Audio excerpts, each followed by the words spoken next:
Yeah, but On average, it's a 2 of. There are some lists that play 1. That's not like you could also like rosin pop it. Like that would protect against that. You gotta put it on the same column.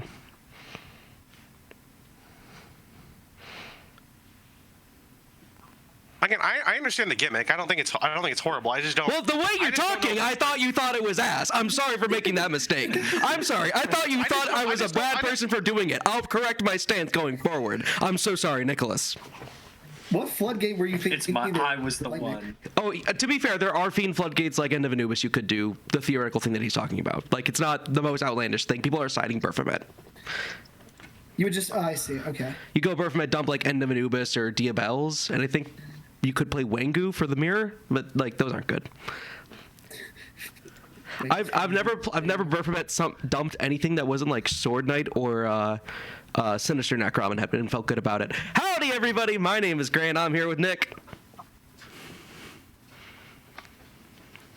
I'm gonna make it very clear. There's no way you're just jumping in. There's no way. I think it's really funny if I just jump in and give zero context as to why I was just jumping in. I completely agree. And I'm Noah, and welcome back to the main Phase 3 podcast. That's right. You're getting 2 of these a week because we had 2 formats at this 300 YCS. All right, let's got some people who actually know about them. Let's do the intro for real. Fuck! I felt so good about that. That's good. Pretty good. All right, we'll just roll with it. We're here with 2 special guests. First one is Chris. Hello. I just realized something. I might be really loud. Hang on. There we go. You kind of are. Yeah. I okay. Thought it was because you turned yourself up because you weren't used to talking. No, actually, fun. I'll tell you what. After introducing for the second time on the pod, Lucas. Hello. Welcome back. I'm so glad you're back. I loved your episode. I'm not gonna lie. Good to be back. It's like an all-time great. I was just listening to your guys' previous episode today, so that way I kind of heard your guys' experience from the advanced format. It sounded overall not very swell. It was hit or miss. It was hit or miss. But the focus of today is the Lunalite guy had fun. The focus of today is on Genesys because we had the proto YCS, so I figured it'd be a good idea to talk about you and Chris because you both did reasonably well. Chris, you made day 2, and Lucas, you made top 16, if I recall correctly.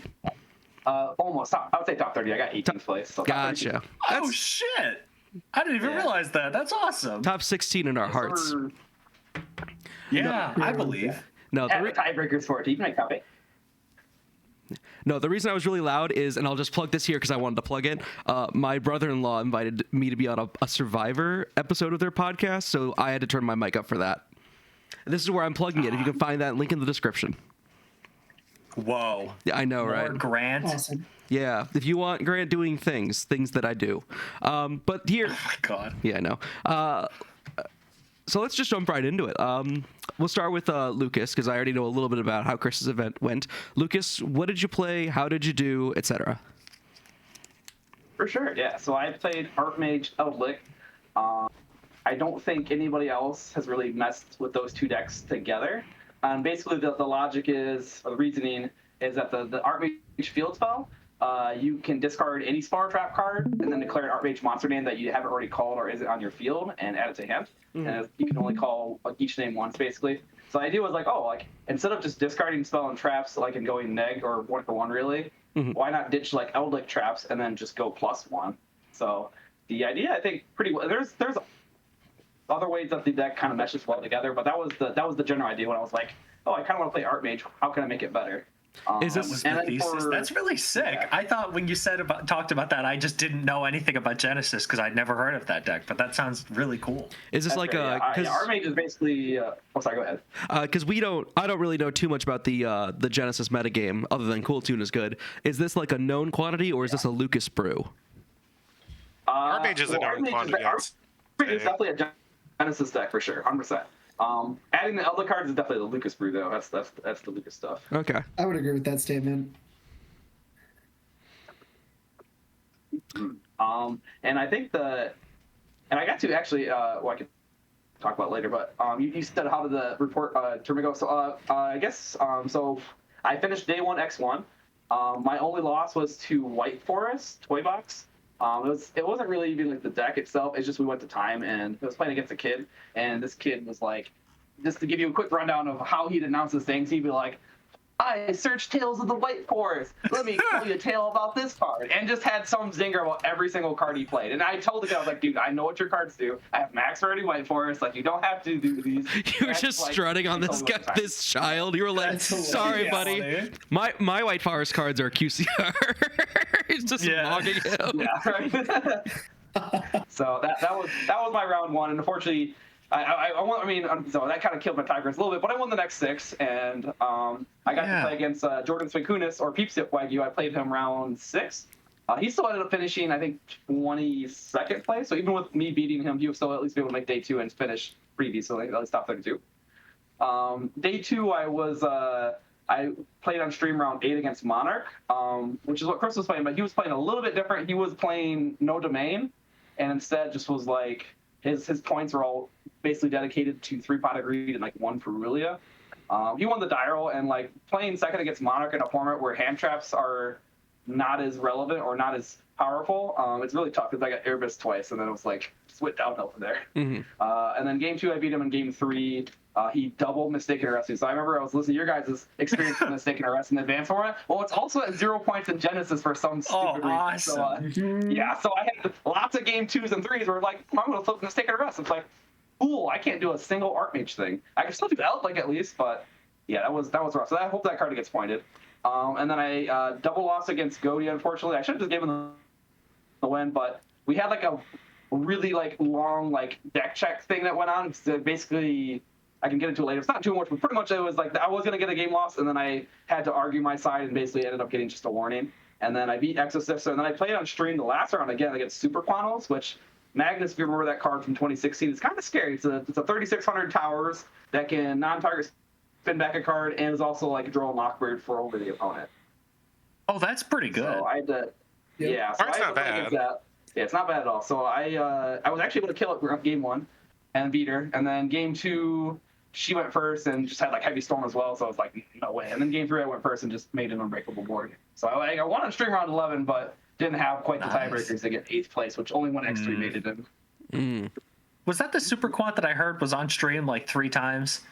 Yeah, she at least was twice. Because it was funny because she was on round 10 playing against the Monarch guy that I lost against, and the Monarch guy beat her. And then like because she had like custom sleeves, she had to like re-sleeve for to go on stream and just sleeved back for round 11. And then they came back and were like, we want you on stream again. So she had to re-sleeve again. That'd be so oh my, that's so infuriating. Yeah, oh my gosh. So if you guys ever go to an event, for anyone listening or participating in this, don't use custom product. Don't use like Pokemon, Magic, or anything. Like if you want to be on stream, just have like, just vanilla stuff. Like or like no Pokemon product, no Magic product, no custom, no nothing, and then you can pay those costs. Do you mind going into your judge call, or do you want to keep that kind of under? It wasn't anything too serious. I mean, this could be a learning experience for other people. So basically, we had a deck check.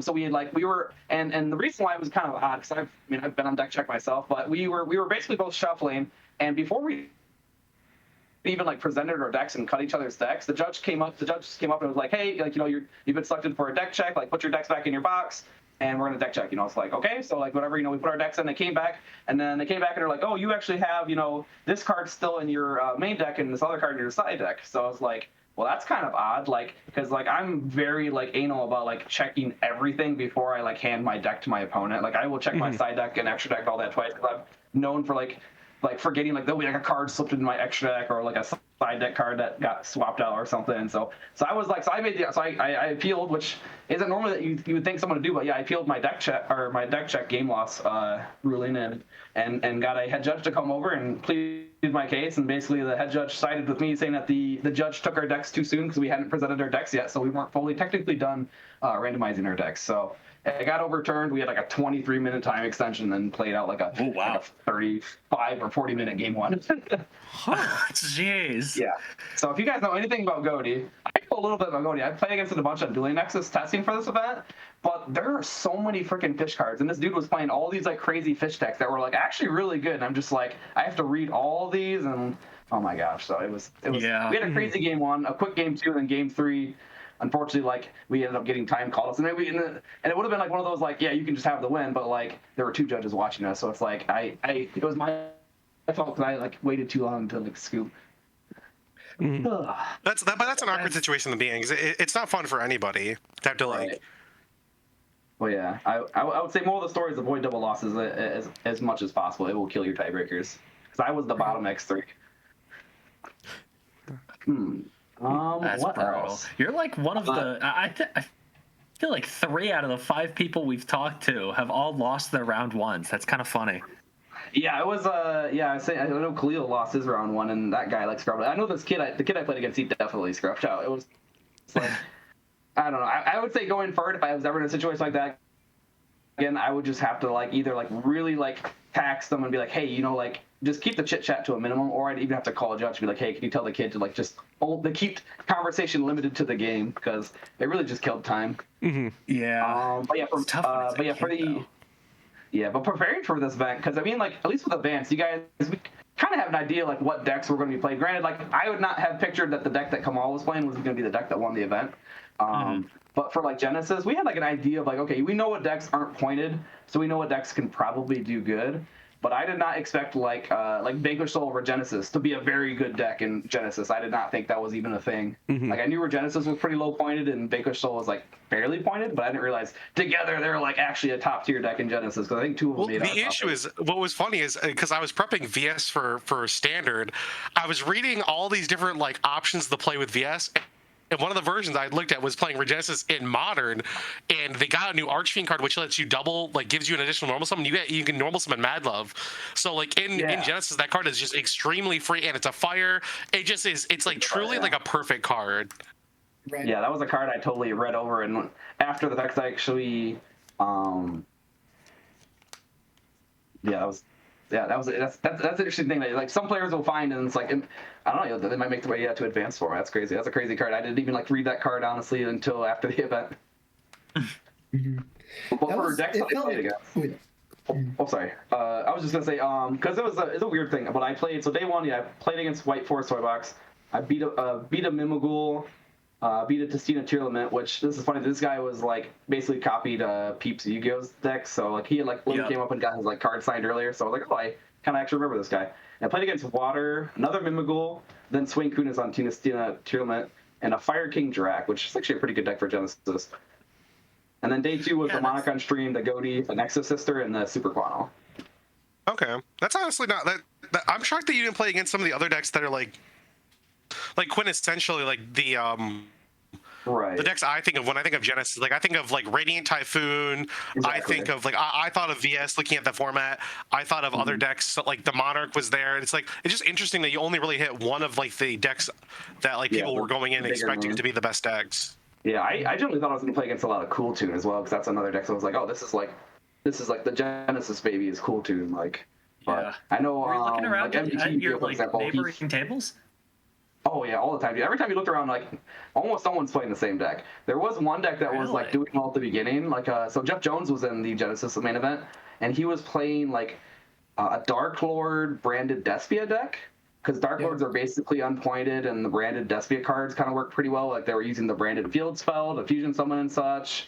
I think he made day 2, but I think he ended up like scrubbing out pretty early game 2. But it was like kind of cool to see that, because I was like, that's not even something I would have thought about. I knew Dark Lords got new cards in Burst Protocol, but I didn't think like, oh yeah, this would be good in Genesis.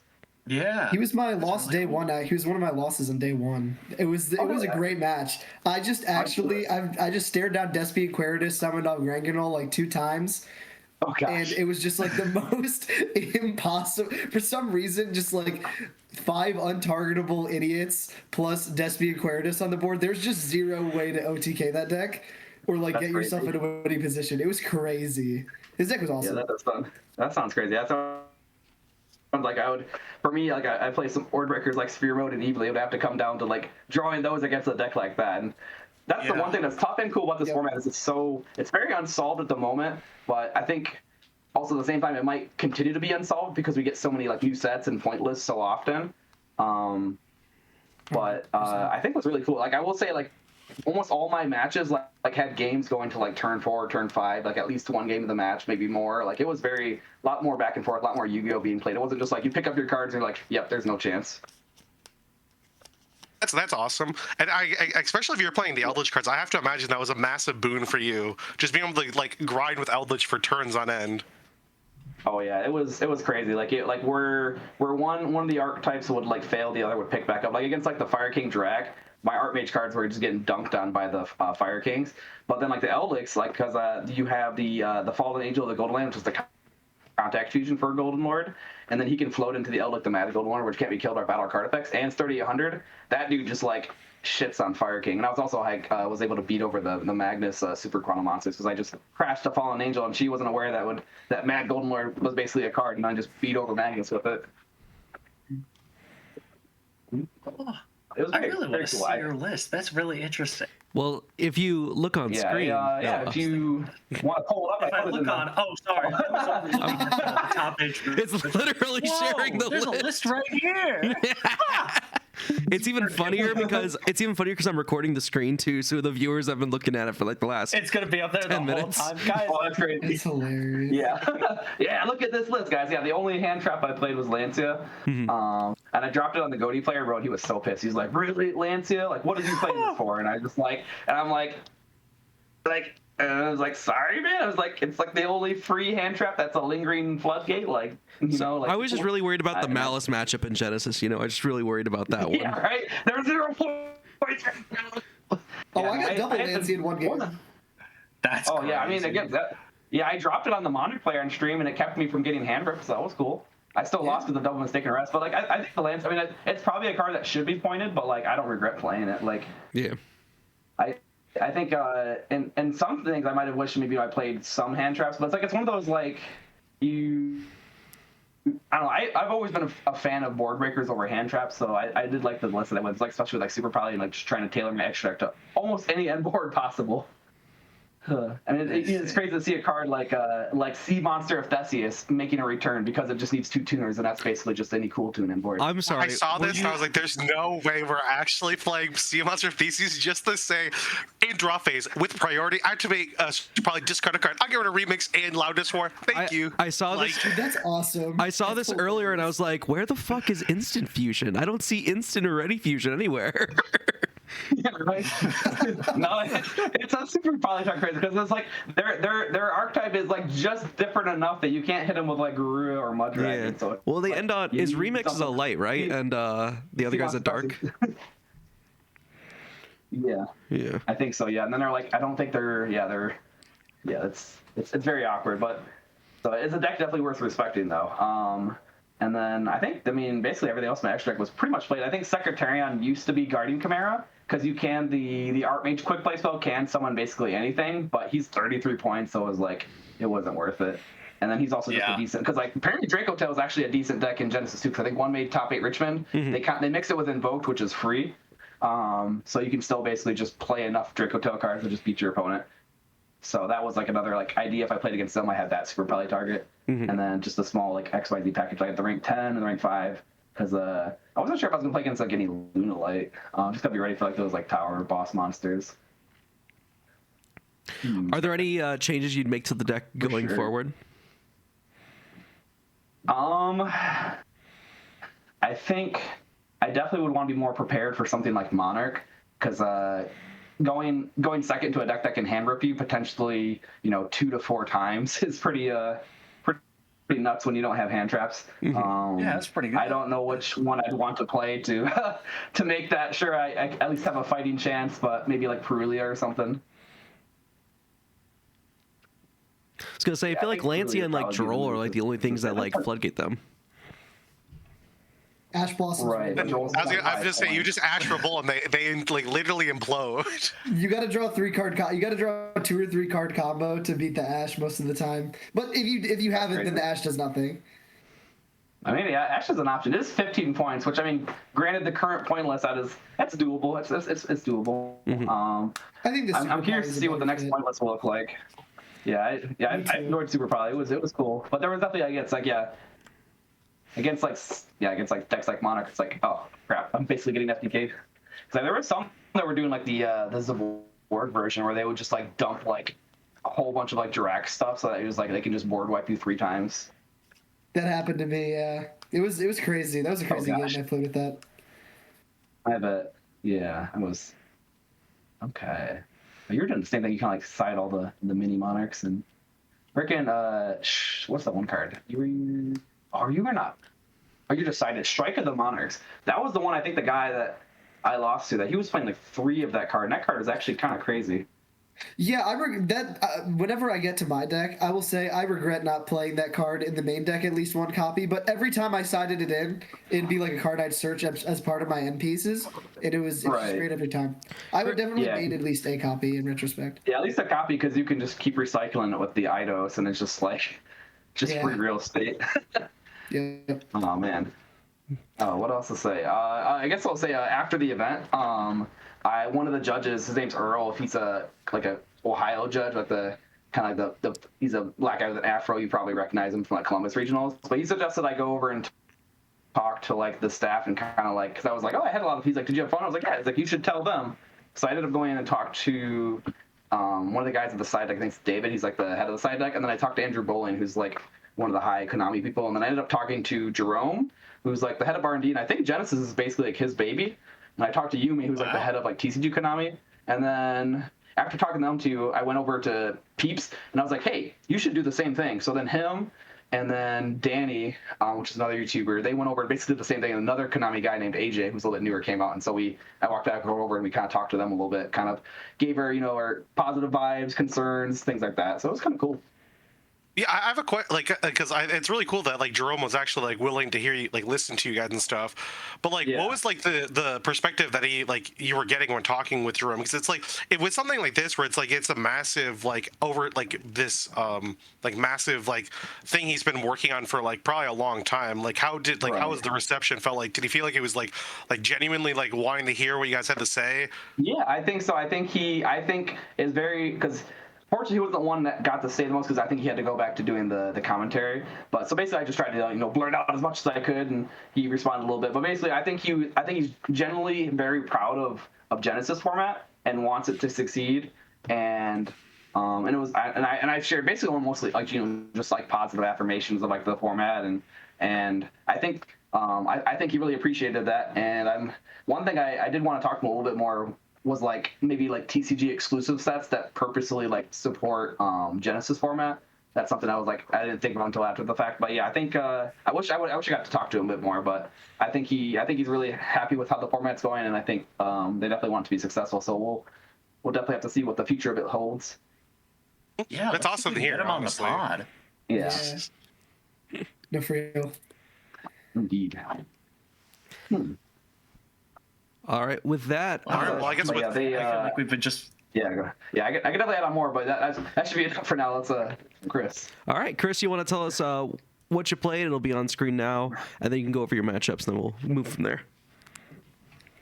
Yeah, so I played Do the points over. I would say this is like effectively what I've been playing in TCG for the past 2 months, minus like 5 cards.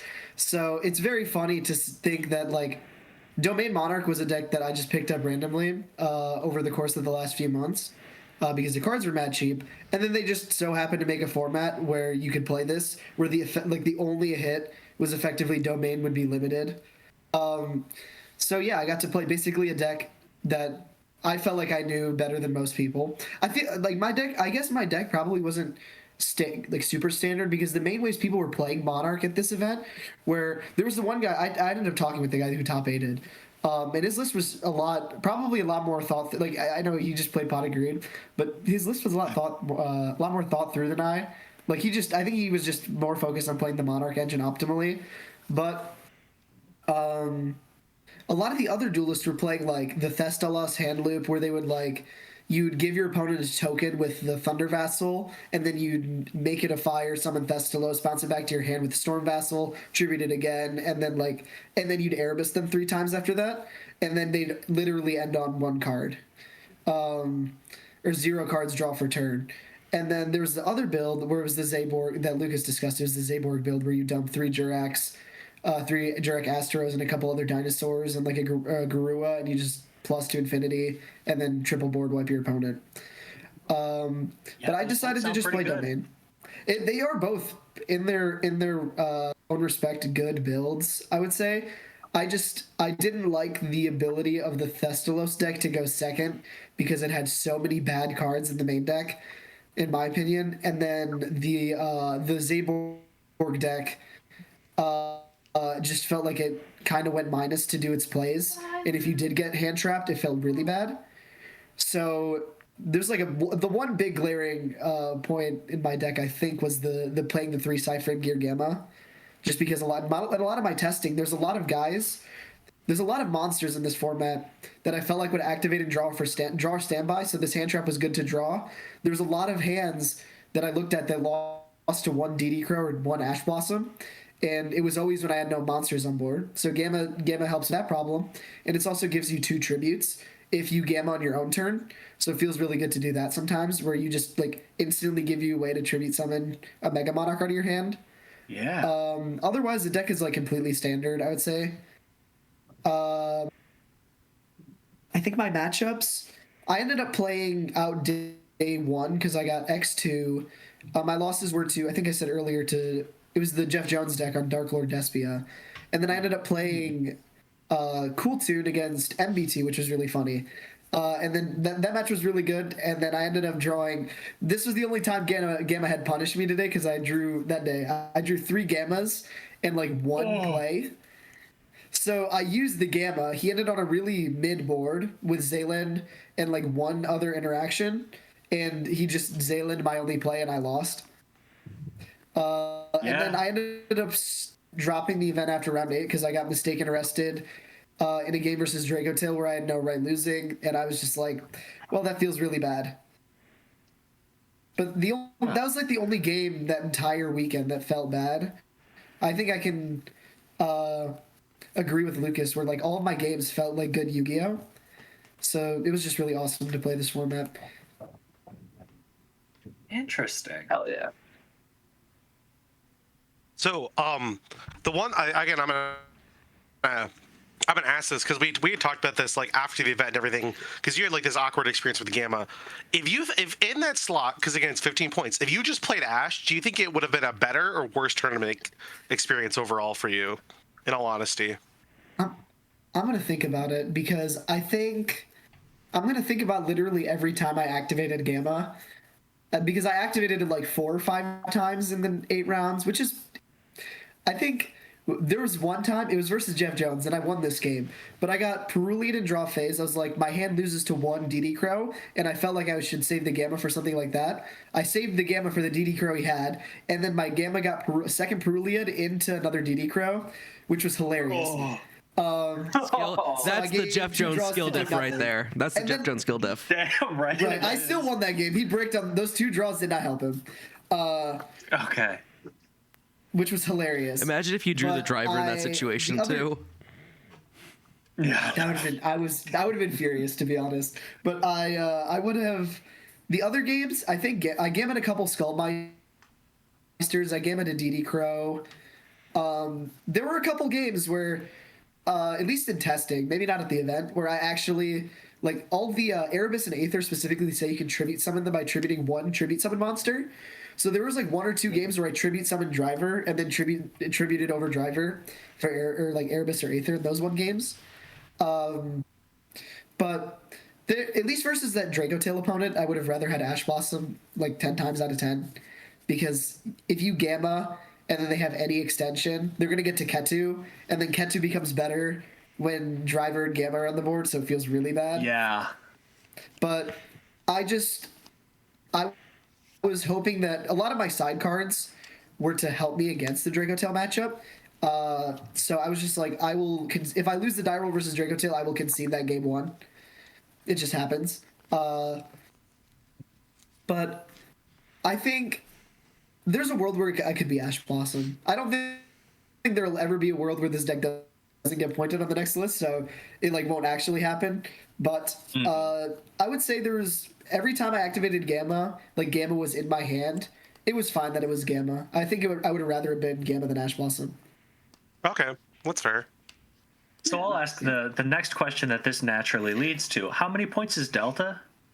It's like 7. Also 15. Is it really? Oh, god damn it, really? No, That's a Delta's shame. also 15. I'm pretty sure. Could've I know sworn it was the less. trap sci frame is 7. No, Delta Epsilon and for sure, Epsilon 7. are both 7. They're both 7. Yeah. Oh, seriously? I considered playing Epsilon because of Draco Tail as well, but it was out of my point range, so I just... That last 5 points was for Ghost Bell. Yeah, it enough. tracks.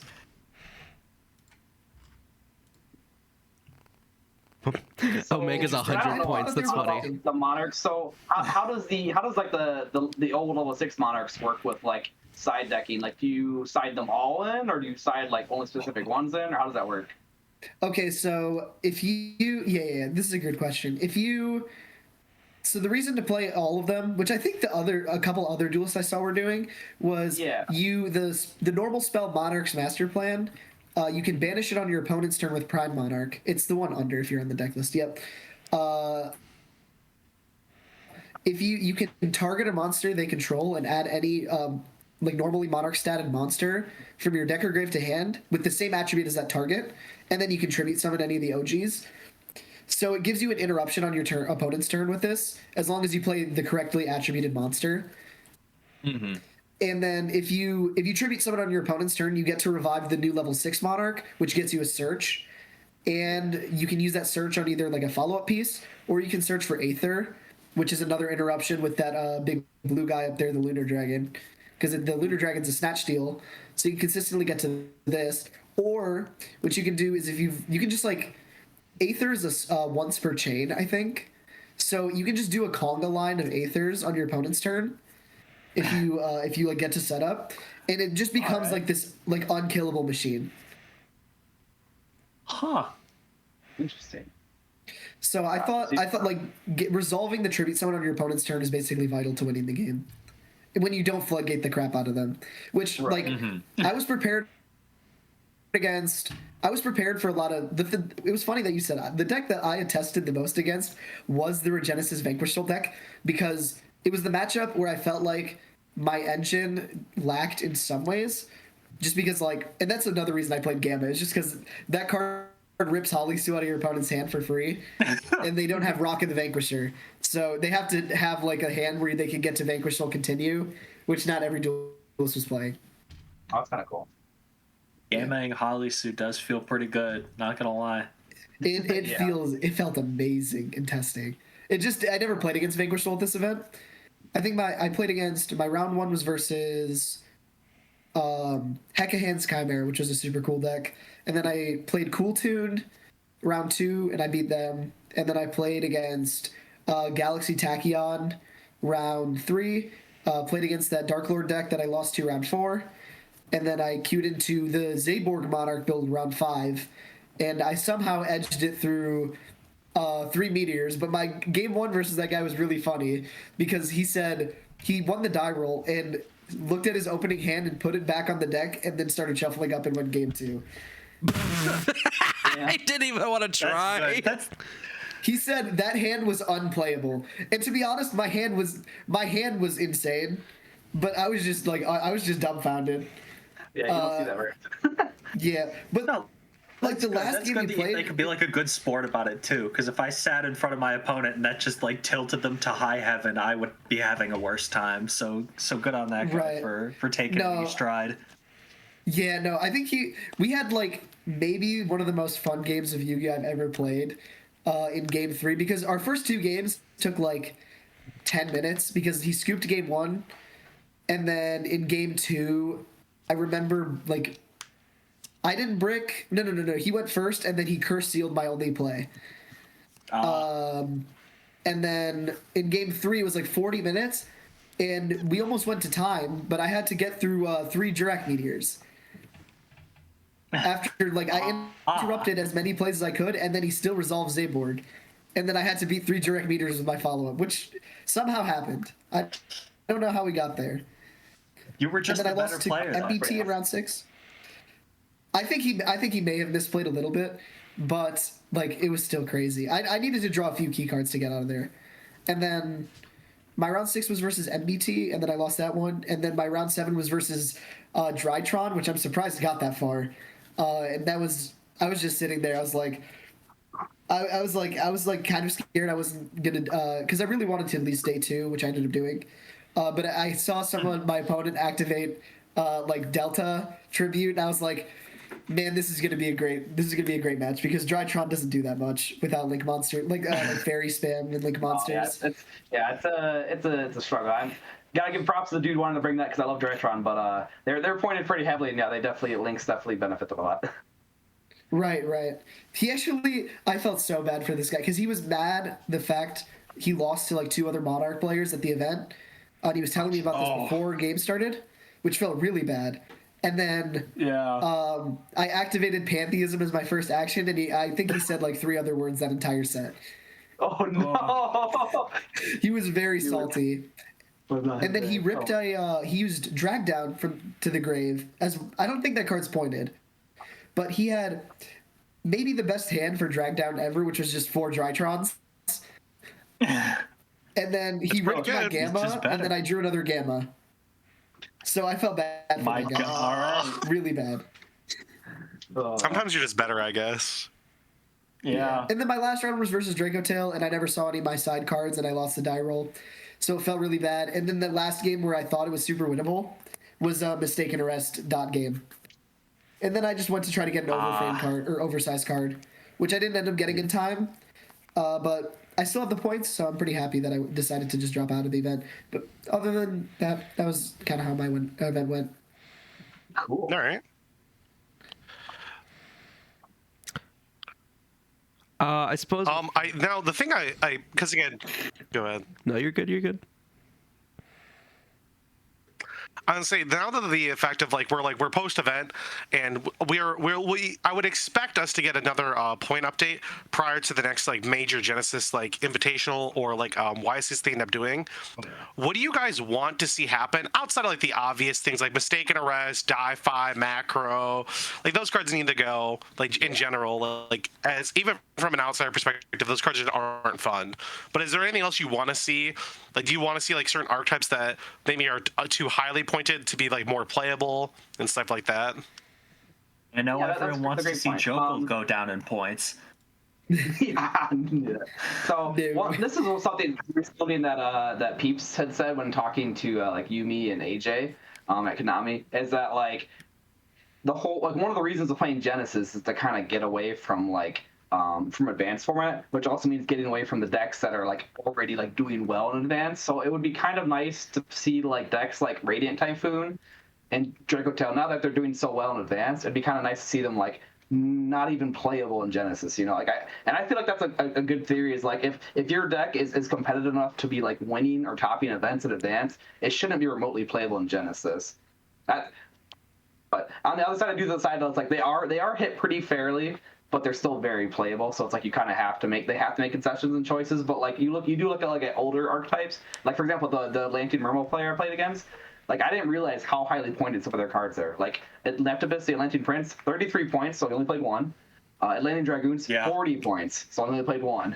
And then so rough other out cards here for us, Dragons, 20 points. Yeah, so all the Mermos are pretty much free, but just between 2 Atlantean cards, they're already at 73. So it's just that seems kind of crazy. I mean, granted, I get and I'm curious is Molan Glacier even pointed? It's probably it is, but yeah, it's but so it's I know Water, I think it did one made top 32 at Dortmund or something, or was it Richmond? But but it was just kind of a shame. And I think of other decks. I think the like Sword Soul or Light Sworn or just these older decks that used to be really good, but they're not anymore, and they probably would fit really well in the Genesis, but they're just pointed to freaking hell. So it'd be kind of nice to see those have black stuff on a little bit. I totally agree with everything you just said. I really hope that specifically Draco Tail, that deck, and Radiant Typhoon to an extent. I will say the Radiant Typhoon gameplay is meaningfully different without the Link monster, but it's same with Vanquishal in essence. But those decks, I feel like they should just be. At this point, I feel like I'd be comfortable with them being totally pointed out of the format.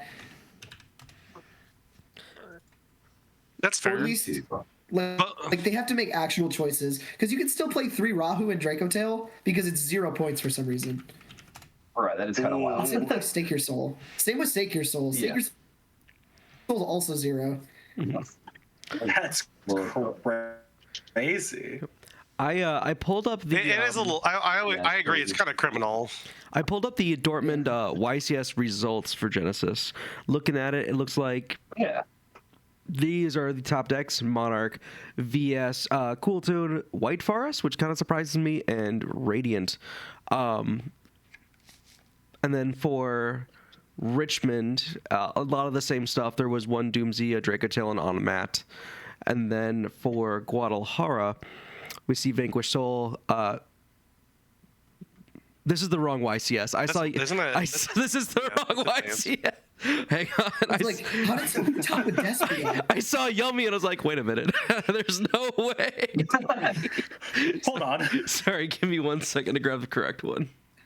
I don't know if Guadalajara has anything posted.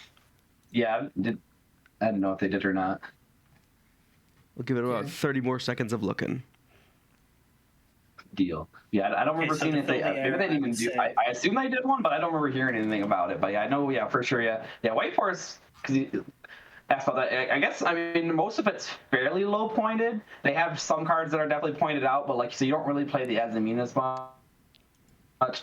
You don't really play like Witch and Wanted, but the bare bones of White Forest, especially their support out of Alliance Insight, like the Diabels and the Diabel Star Vengeance, those are free. So definitely. And I think what they're doing as well is you're splashing some cool tunes as well, because there's a little mini bridge to cool tunes.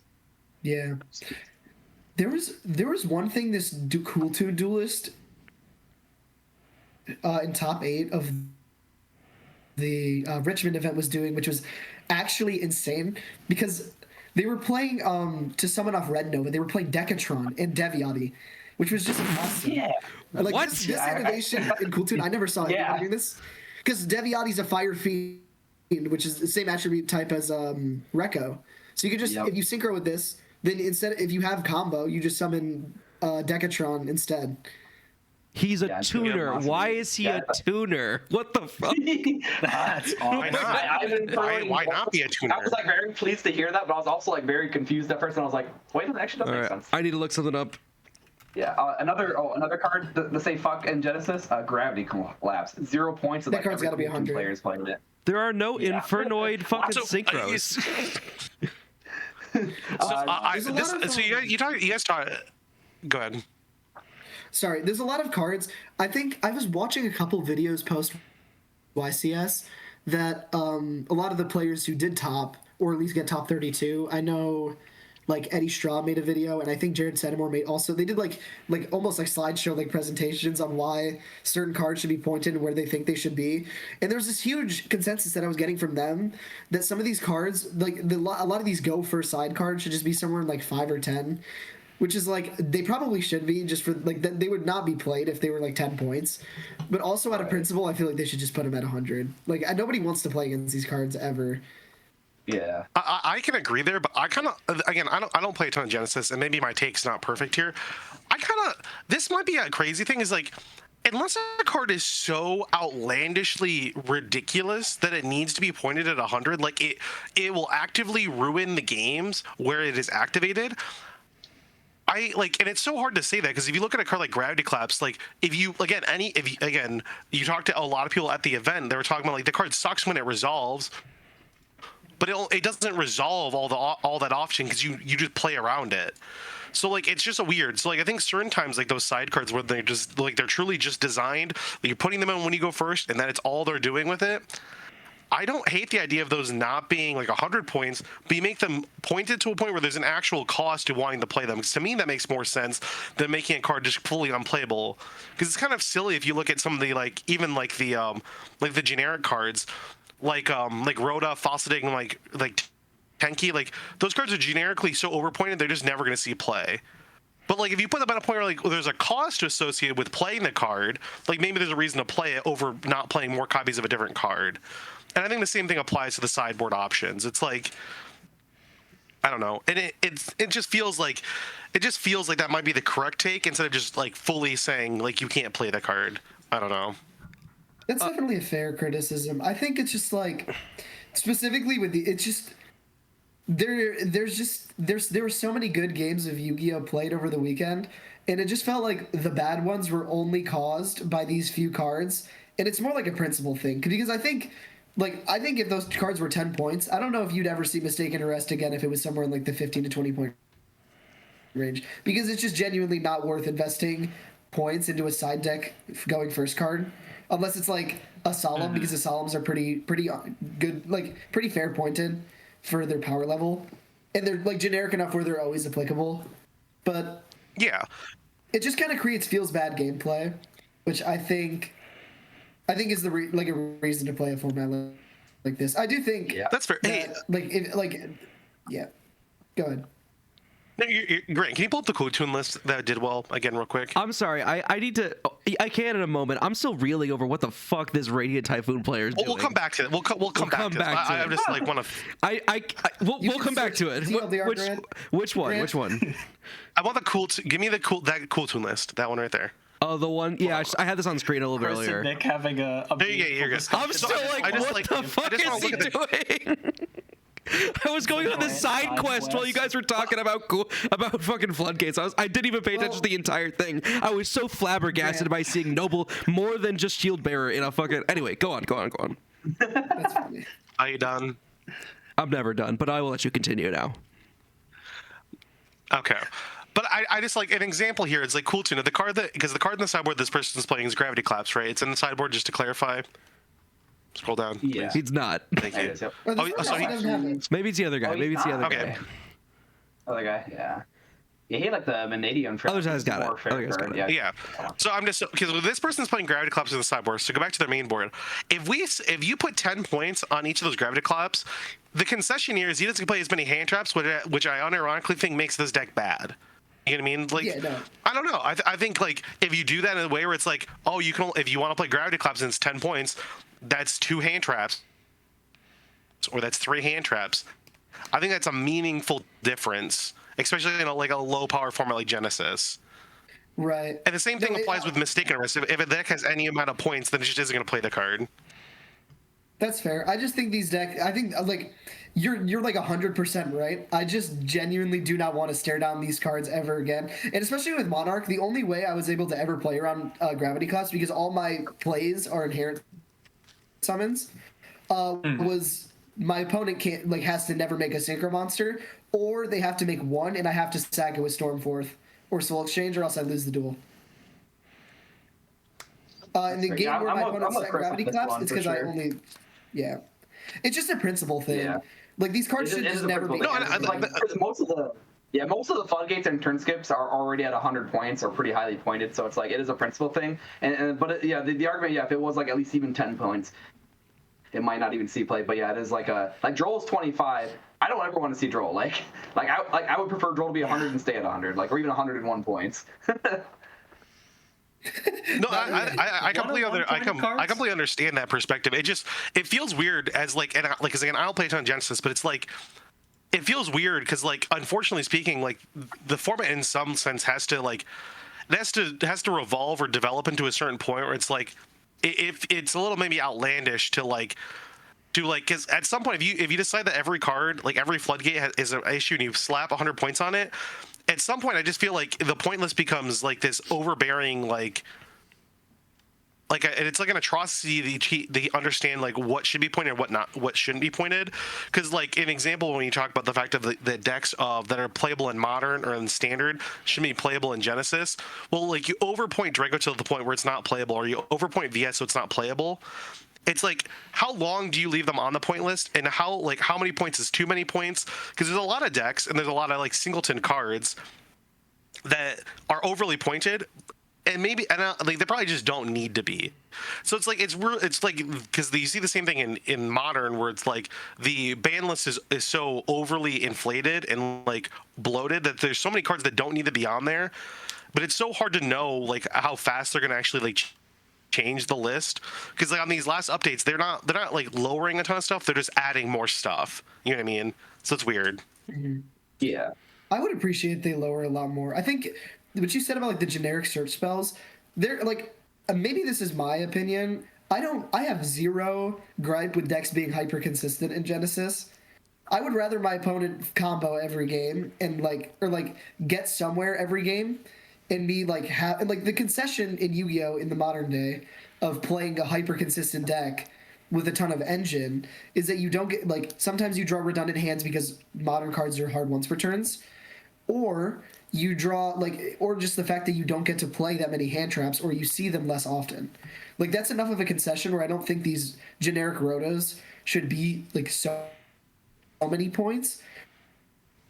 I will say there's a few cards like I think cards like Rhoda and Tenki should come down like a decent amount, and then stuff like Seven Tachyon that's literally 0 should probably be a few points. Like they should definitely be a slight cost to consistency or like hyper consistency, but it shouldn't be as like steep as it is. I was more speaking on the other cards. No, I agree. And, like again, this is like a level of like if Konami takes the stance like the floodgates shouldn't exist and like you want them out of the game, that's fine. But I think that like that logic has to be applied to everything. So it's like if you want search spells to be not played, everything that does that should be pointed. So it's like a weird. It's like this weird dilemma because it doesn't feel like they're very like consistent across the board. It feels like, you know what I mean? No, definitely not. But I think they had to start somewhere for sure. And so I mean, we'll definitely see how they decide to develop as they go on. And I'm with Chris as well. I would prefer decks to be consistent in Genesis because it seems like Genesis is more of a battle versus engine, whereas in Advanced sometimes it's more of the non-engine versus non-engine trying to beat the engine. But like, so it feels like that's why maybe the games feel a little bit better because they're not just like hand trapping or like floodgating each other out of the game. You're actually like having to like clash your decks with each other. That's fair. I can agree there. Yeah. Because from the games I've played, that's what it feels like. So. Yeah. This is kind of a side tangent. Why are they playing? What are you looking at, Grant? I'm looking at the Cool Tune list. Why are they siding this card? The Cool Tune deck's just way too tight. There is no way they needed Satellite Warrior, but they couldn't fit this card in. Don't sleep on Satellite Warrior. How do you even What does this do? Excel Dragon? It pops a bunch of cards. Oh, this card might be good actually. Hang on. This card's quite good. Especially this is if you draw Gamma Hopier. Wait, this is a 6. Wait, no, this deck isn't on Hopier, is it? The Radiant Typhoon deck was on Hopier. This deck's also on Hopier. Yeah. If you draw Gamma Hopier, you can target driver, make Excel Synchro, revive Hopier, go into Satellite Warrior, pop 2. Oh no, the Satellite Warrior is fine. Why are we siding this card? I legitimately couldn't tell you. Awesome. So we're all on the same page. You need 3 RS clearly. All right, I gotta talk about this Radiant shit. Him on the pod figure out. What the fuck? It searches across you. Here's what I've found. The horse searches Shield Bearer, which right. searches Eldum. Here's what the search Shield Bearer, it searches Eldum, right? I get that much. This can also search the horse, which works. They are, I think, overlaying for the String Gin and then fusing it to Chimera. Wait, what? Where? My God. This guy performs a fusion summon. Oh, he does, doesn't he? If you have a, that guy's a this is a fiend, so you can. So I've spent like a good chunk of this like, are you a fiend? Are you a fiend? Are you a fiend? Are you a fiend? Are you an illusion? Are you an illusion? How this cannot, and you get to rip a card out of your opponent's hand and then revive this cannot be worth it. How the hell are you? Wait a minute, no, wait, this is a beast and a fiend. Oh, okay, yeah. The illusion would work. I mean, the question is how often does it even come up? Because like Radiant Typhoon barely touches their extra deck anyways. But I mean, it's cool that they came up with some creative, like, hey, just in case. It's I'd also probably put money that I bet the Chimera's there for Slayer as a Slayer target. Let's be realistic here. That's also fair. Yeah. That's fair, but I like the world that I live in where he's activating the effect of the Horse of the Floral Knights. Right. Yeah, if he does that, crazy. I bet this man never did that. What fusion are you supposed to summon with this? It would be like what, a Noble Knight fusion monster? Yeah. Hold on. I swear in like round 7 I heard someone activating a Noble Knight card next to me and I just didn't look over. By the way, I think they're probably a Noble Knight fusion, but there is like some type of like support fusion card that like is like a beast or it's like a Pegasus or it's like a shit. generic thing. I don't think it has a name. Gotcha. Yeah, I think it's meant to mean like Centaur Mina or something like that. Yeah, You know what? yeah. That sounds correct. That's Yeah. I remember this guy. These are like the anime Noble Knight cards. I'm pretty Yes. sure. Yep. It's like it's a trap card. Hang on. I think. Hold on. I think I pulled him out of my ass for a Jeopardy that we played. Oh, jeez. Because I think I was just looking through generic fusions. Cool. This is very funny. There's one more thing I'd like to talk about, and I think you guys brought it up, is a bunch of decks that are way too many points in Genesis that just like there's just so many cards that need to come down on the list. I think if I think we're kidding ourselves with stuff like Draco Tail and Vanquish Soul and Radiant Typhoon at this point are like, or Radiant Typhoon I'm mostly fine with, but like Draco Tail and Vanquish Soul being top decks in the TCG for 8 months and Genesis, and there's decks like Centurion and like Sword Soul with no link monsters for the 10 years, and what else? They unpointed Ninja, I'm pretty sure. Glad Beast is still points for some reason. Yeah. I'm trying to think of other decks. There's just so many decks that Atlantean. I think Atlantean. There's a few cards they could just unban or like completely box out from the water decks, and then you're playing like Atlantean, and that's probably fine. Again, I think the issue with the water stuff is like I don't think Neptibus is an issue. I think the problem is like having like multiple Dragoons is probably what makes it too good. So it's like I don't know. Yeah, multiple Dragoons with no Drill's pretty good. That's fair. But I think also, like, gotta imagine like a lot of inboard pieces are also pointed as well. So yeah, there's a lot of cool decks that are would be super like even decks I saw around the room. I know I saw people playing Voiceless, which is like pretty fairly pointed at this point. I think like Fluonderies. I saw one person trying. My Monarch opponent was actually on M-Pen, which was hilarious, and they said it came up multiple times. I had to try it. That's very funny. That's so cool. I don't know because like I had to check real fast to see if M-Pen was Monarch stats. It's not. Oh god. It's not even a Monarch. No, they were just hard. They were just saying they were going to draw M-Pen and then search the counter trap, and it gives you an extra normal. It's true. It did. That's awesome. But no, again, pointing out a bunch of like really older decks is like getting to just use a random ass like M-Pen, throwing it in. If M-Pen were 20 points, like there's no way. Yeah. Like I feel like you're cutting off that opportunity, which like all night we've been sitting here going, "Oh, that's sick! They threw that in." Versus that's a benefit of decks being hyper consistent too, is that you get to play those like weird tech cards that like might come up off a search target, and then instead of like when you already have a super redundant hand, you can just search the guy that does something else, and it might come up. And I think that's really cool every single time it happens. Yeah. In Yu-Gi-Oh. Yeah, I think it's interesting. I love that this guy's playing this line. I talked to this guy after the event too. I love that he's playing this line. This card is actually not bad. We talked to him at the airport. We were talking about some of his experience. And this is that guy. It was crazy hearing some of the logic. Yeah. Yeah, I played against this guy on DB like 100 times, by the way. Oh, really? Yeah, he was like saying like him and a lot of those guys that made top 8 had been testing a lot, so they had a pretty good idea going in, like like what to expect, what to beat, like all that stuff. Yeah, everything they were playing was what I was playing against on DB, and also nothing of what I played against at the event, which was awesome. Nice. That's like good and bad all at the same time, you know. Yeah. Yeah, most of my testing was limited to like the simulators, and then like my friend Chase. So it's like definitely not as good as it could have been. I'm just staring. Why the fuck is he playing Junk Karibo? It beats Snow Devil. You're fucking with me. Yep, that makes sense. Yeah, nope, I follow. That's hilarious. You could also play Damage Juggler for that, right? Yeah. Some people did, I'm pretty sure. Yo, they got Dude, that's crazy. I didn't even think about that. I should have done that shit. Yo, we're gonna start the Junk Karibo buyout right now. No, they're playing Kurikara. Everyone. Oh gosh. Matt, you're editing right now. Buy out all of them. This is kind of a side tangent. For Family Feud, I think it's coming out next week from the recording of this, or when this is posted, it'll be out the following week. One of the questions was name a a Vanquish Soul that does not, or name a type that does not have a Vanquish Soul monster attached to it, and like multiple people put zombie. Shout out to those guys. I didn't know about the slime. Let's go, Pluton. Yeah. My favorite heavyweight.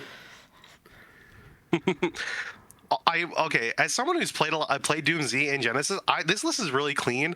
I will say this: I cannot believe this man made top 8 because this deck loses to Kaijus. You will end on your one dude, and it'll get Kaiju'd, and you'll lose. And it literally happened in finals. Game 3, the man goes set up board, get Kaiju'd. Yeah, I just lose. Like, Okay, awesome. I'll be so honest. I think he queued into the awful matchup. Like, he also did this. Yes. You cannot win against Radiant Typhoon with Doom Z. They go, you activate Doom Z Destruction, it gets MST'd every time, and then your spells get MST'd going second, and the deck doesn't lose to one Terrestrius.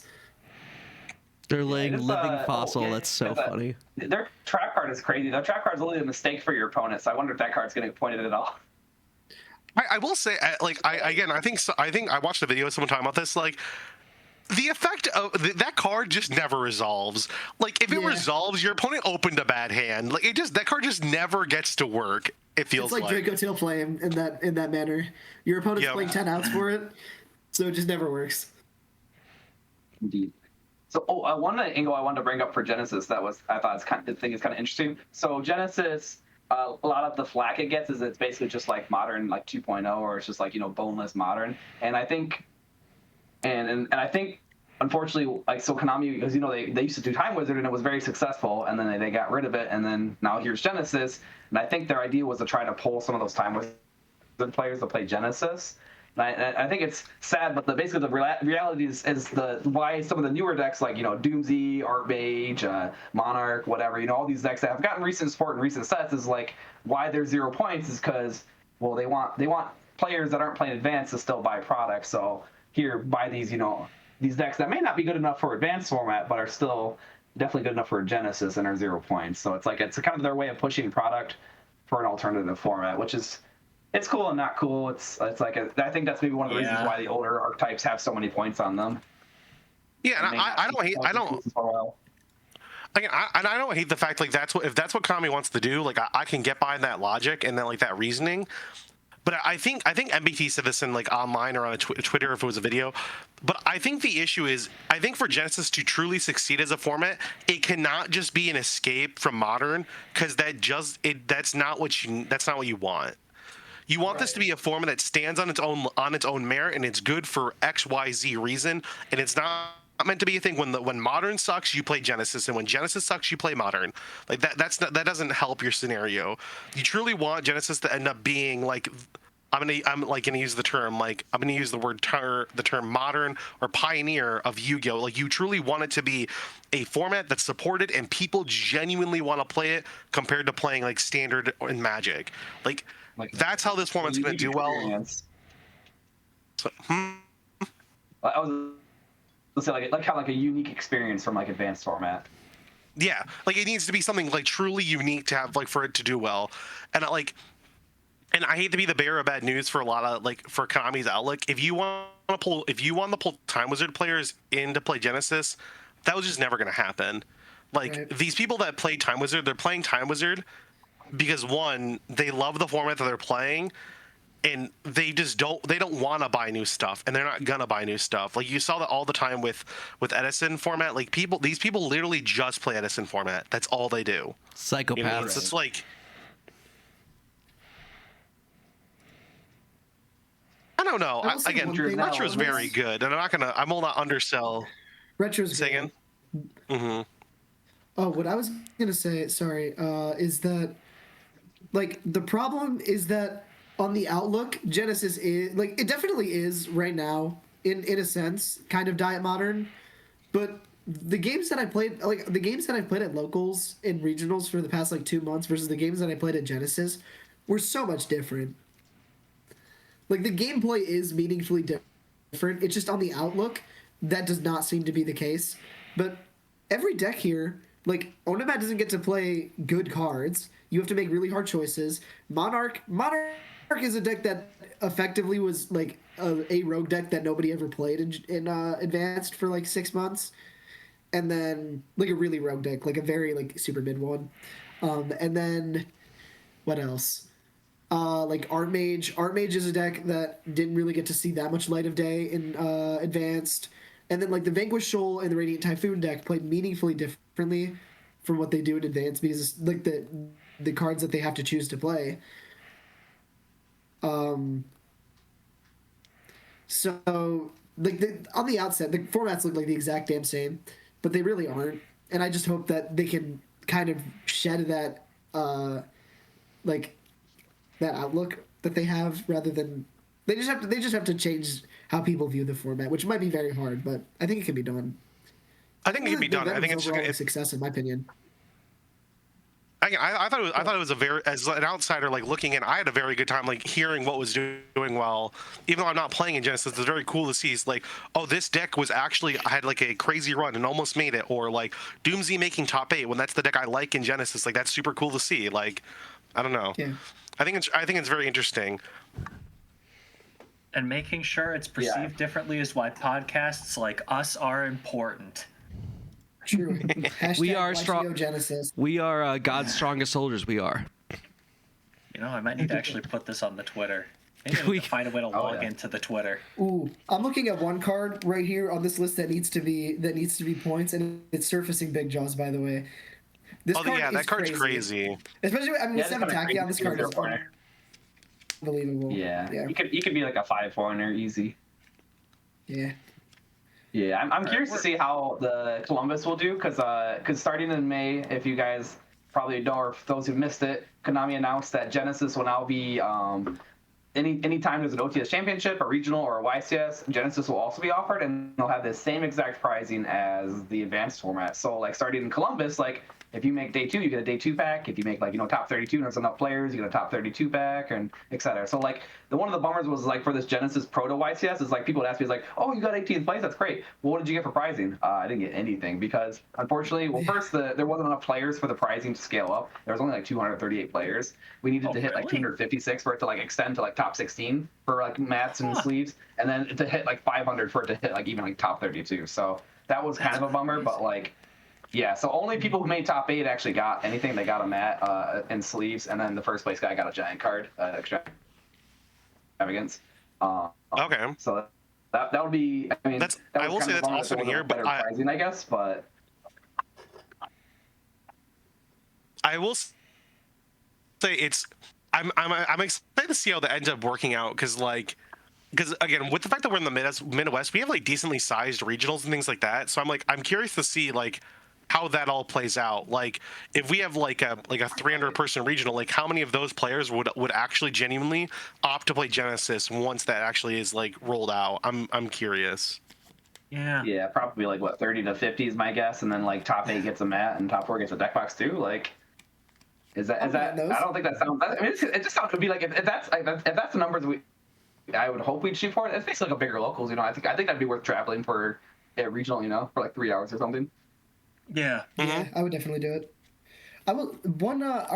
Lucas, do you plan on playing the main event or Genesis? What's your plans for YCS Columbus if you end up going there? For sure. Initially, I thought I wanted to judge. The judge call hasn't gone out yet, but because it's so close, I think I want to play Genesis, and just because like I just have really good feelings coming out of Richmond that I kind of want to play it again. So I mean, like right now, like I think I still would pick Genesis even. Because right now I'm playing like White Forest for Advanced, even though they got those new like Dark Magician support, which I'll be testing those out at Rosemont. I think overall I would just enjoy Genesis more. Even if I don't do well, I'd still just enjoy the format more. How about you? I think I'm in the same boat. I also just really want to play some of the cards out of Blazing Dominion. I really want to. One deck I really need to try out for the YCS in Columbus for Genesis specifically is the clown cards. And I really want to play those for an event.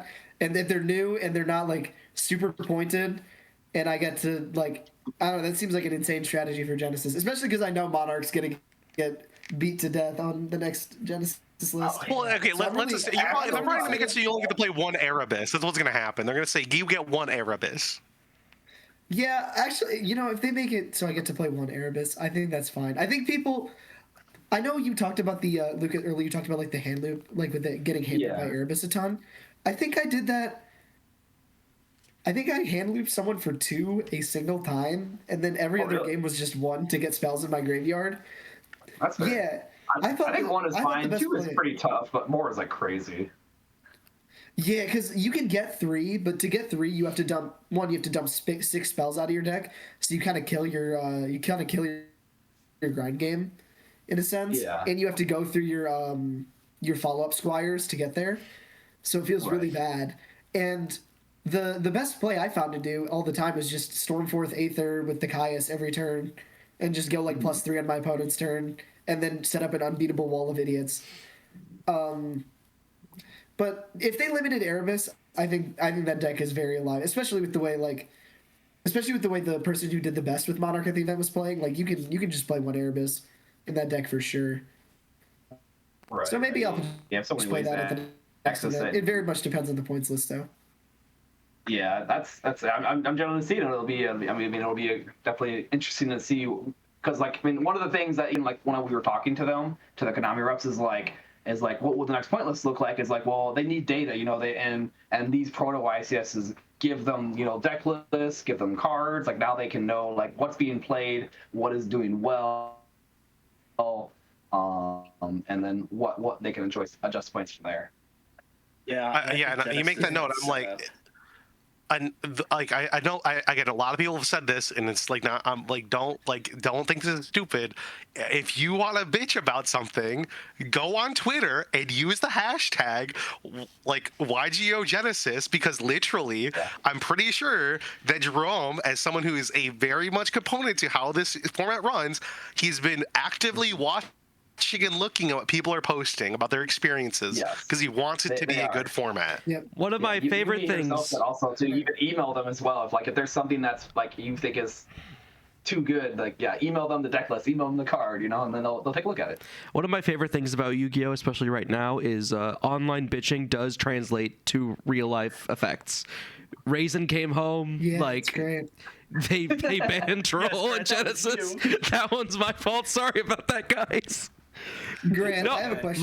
Low key, I have another version that says Raisin go away or something like that, but Matt hasn't been able to edit it yet, so I think I might need to do something. That's what I was gonna ask you. Yeah, I've got it. It's recorded. Raisin fuck off coming out? It's coming. I just gotta edit it. So maybe, I don't know. But it'll come out when it comes out. I'm sick of Vanquish Soul, but I'm not so sick as to where there's a call to action. I'm sick of Cuppy. Yeah, cry about it, bitch. I don't know. I don't care. Sick of Vanquish Soul at Locals week. You looked quite. What happened? Sorry? I thought that shit was so goddamn funny. The watch Grant go wife mode, because he sat across from Logan. He's like, I'm going to play it Striker. This will be fun. And he goes, stand my main, normal summon Mad Love. And then just watching Grant go, there's no goddamn shot. He's playing fucking 20 hand trap Yummy. I'm like, that's fine. I have no response. I'm looking at a hand of Lollipop, Marshmallow, Cupsy, Imperm. And then he had fucking Borger to dodge the Imperm. My goat. Just ridiculous. This deck is ridiculous. I just hate this deck so much. So, question for you guys is one little topic to round us out. Say, for example, you were a guy like myself who has a lot of Yu-Gi-Oh cards laying around, but I've never really tried out this Genesis thing. What decks would you guys recommend for someone hopping into it? No, I know you. Hero with the Masked Hero Furnace and Dusk. Don't encourage him. Is that real? Don't encourage him. Don't encourage him. I know Dark Law's points. Dark Law 70. It's worth the 70 points. I was making Dark Law with favorite contact, and it was great. Oh gosh. What? That's pretty good. Wait, can you do that? No, not with favorite contact. I mean, make Dark Law plus favorite contact, and then some games I got to Dark Supremacy, and it was that was more than enough for my opponent to lose the game. And then going second, it's rough. I'll be honest. But you get to play hand traps. You just play Dark Law, and then you put everything else in. When Fountain comes out, it gets so much easier. So Ab 0 points? No way, Ab 0's points. Noah, if you look right here, it's old Dark Law and Fusion Destiny. The old Dark Law is points, but the new Dark Law R is not points. No, all right. Just play your 3 Common Rider Dark Laws. Yeah. This is what you were talking about Konami pushing product. This is a soulless cash grab. Just like that. Yeah. Noah, I did pull one of these from my packs from Otisville the other day. 2 messages later that Chris called it. Buddy, Call it. if you want this, I'll set it aside for you. No, he earned it by being on Discord more. Chris, congratulations. You're more terminally online. Ergo, you get the Dark Claw. Thank you. Thank So you. those things going for Honestly, 50. It's just my This thing's favorite rogue deck. Then take that, try and make it work in Genesis. Try and make it work. I mean, people played Goatee and Tistina. You can make hero work. Yeah. I was also gonna say I think Fire King's also very playable. 100%. I think like I think another deck you would actually like is like I think the Dragon Maid. I think the Dragon Maid like Dragon Resource Maid, Loop yeah. in Genesis seems really good. Yep. I feel like Interesting. Fire King is the #1 deck that everyone says is really good, and it never ends up being good. It's I good. mean, It's easily beatable, pointed it's the fairly, issue. Pointed fairly, so it can't play a lot of like non-engine techs, but it is still very playable. My suggestion if you want to play Genesis, find a deck that you enjoyed that maybe you played in the past that's gotten recent support. It's probably not pointed very much and is very playable in Genesis, and I think that'd be a great place to start. So like when I first got into Genesis, I was like, oh, this would be a great opportunity for me to play my new Necros cards. Because Necros is like never going to stand a chance Listen, Good buddy, Necros. I've tried so hard. I love Necros so much, and it's so bad it hurts. There was one time me and Nick were playing a Genesis game where I was playing Radiant, and he did like whatever he did with Necros, and at some point he tries to Valor me, and I'm like, I'm so sorry, we are still in the draw phase. This is like week 1 of Radiant being out, and he's like, there is no way we are still in the draw phase. Yeah. Crazy. It's a starting point. It's a starting point, and then from there you can be like, okay, like with any like competitive game you do, it's like you can start with what you enjoy, and if you really want to get into it more, then you can suck up to the newer stuff that's unpointed. Are you telling me you don't just immediately buy the best deck when you start a new hobby? That's crazy. This is a bit. I need to clarify this is a bit. It helped that I owned the best deck when I started this hobby, which was mine. Yeah, I would say that. Yeah. Yeah, me personally, no. For me, I'm sure most guys we've been playing this game so long, so it's like we can like sunk costs into decks that may not be like new, but are still pretty good, and because we have experience with them, we can make it work. Now, granted, there's sometimes only so much you can do. Like for example, like Necros, like it's even in Genesis, like at the beginning it seemed like it would be decent, but as the time went on, I quickly learned like this deck's not even good enough for this format. Yeah. Noah's biggest problem, I think, is that I feel like I do pretty well with deck. Noah's big problem is that he only plays one deck a year, and that deck is usually a Link deck. This is true. Hey man, Sounds not playable. Yeah.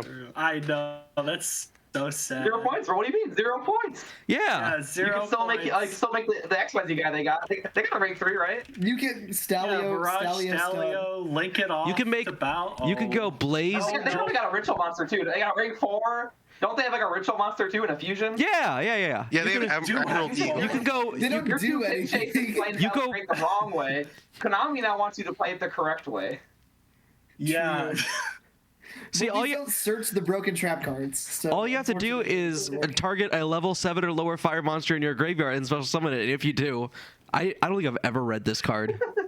It literally just resynchro summons itself because you revive a guy and then it makes it so you can tune it with this, and then you make a synchro 8, and then you just remake Burst Griffin with itself. No, hold on. That's actually adorable. Weird ass floodgate with this guy. Especially You could summon revive- one monster from your graveyard. Hold on. What fire? Hold on. It's 70 points. Damn it. Wait, you can pay for it. What? The engine's That's zero. it. Salad is You get- 0 points. You get this and 2 Ash You Blossoms. You can do it. Wait, we can make that work. Wait, I'm sorry. Is Barrier Statue of the Infernos the only Barrier Statue that's in Speed Duel right now? Yep, and it's banned. That's crazy. I think it's the only one in Rush Duel and it's banned. Yeah. That's crazy. That's the only one. I guess I don't hope they ever get the rest of them, but like, God, why the fire It's one? just the coolest one. They printed the fire one. They were like, we cannot print any more of these. They Anyway, figured it out. all right. Anybody else have anything before we wrap it up for the day? I don't know. I Yes. listen. I want my old decks to be good in Genesis. Like the decks I like to be good in Genesis. Make Thunder Dragon playable. Make BA more playable. my Like I just want to like Give me please. the floodgates. Do you guys- Unplug I'll be the down for that. floodgates. Do you guys remember when I bought the funny MSC negates deck, and now it became the best deck in Genesis, like in the span of 2 weeks? That was very funny to me. I thought you were gonna say TCG. Oh no, I still hold that. I'm on the Chris train with that one. Radiant's not very good. I got rug pulled. It's okay too. I genuinely think it's just better as an engine. One last thing. If Mr. Konami's watching this, put the counter trap so you can search to like 5 points. That's about the last thing I never got to say. If you can search a counter trap, just make it like 5 points. I don't want to. My opponent should not have that for free. All right. Yeah. Again, any like generic fine. going first sideboard card should just be points. Like Yep. Except my gold land forever. You can leave that one alone. That's true. That one has a cost to it. Except that one my- actually has a cost. Yeah, to it. that one's also Unbreakable that one's Exce's also no not cost. that one's also not searchable, is it? No, because It is. It's a you gold can set land. it. You can set it with the elixirs. set it. Oh. Yeah, Okay. you can search it technically with Okay. Cursed Eldland, the continuous spot, or you can set it with one of the elixirs. So it is technically searchable. It's you got to go through a little more hoops to actually make it usable. Yeah, it's not just overlay for Gaga Gaga Girl. Yeah. All right. With No, that, I can get behind that. Yeah, searchable counter traps should probably be points. Yeah. Lucas, you want to tell us where we can find you online? Sure, you can find me. I don't even honestly know my Twitter name. You can find me on Facebook. 'Cause that's the one I use most. Lucas Johnson himself. I'm sure if you know any of these Whoa. gents, will see me as a mutual friend. And otherwise, you can Actually, see let me me at go. the next in-person Midwest event. I'm usually judging or playing. Or Are you going to hanging out. Rosemont next weekend or no? I will be there. So if you guys are going, you'll see me. All right, this will come out the day after Rosemont. Fantastic. And then, Hey, my top 8 I'll be riding the high. so true. And then Chris, yourself? I don't think I have. I have a Twitter. It's just I don't post on Twitter, and then my Instagram is just my personal place. So I don't really think I have anywhere to be found online. I'm just mysterious like that, you know. That's fair. That's fair. Yeah. All right, we will Next Me event, too. then. we will go ahead and post the deck profiles that we have and the deck lists in the description in case you want to check them out. With that, I think we are all set. We will see you guys next time. Peace. Peace. Adios. Play Genesis, I guess. Yeah, right.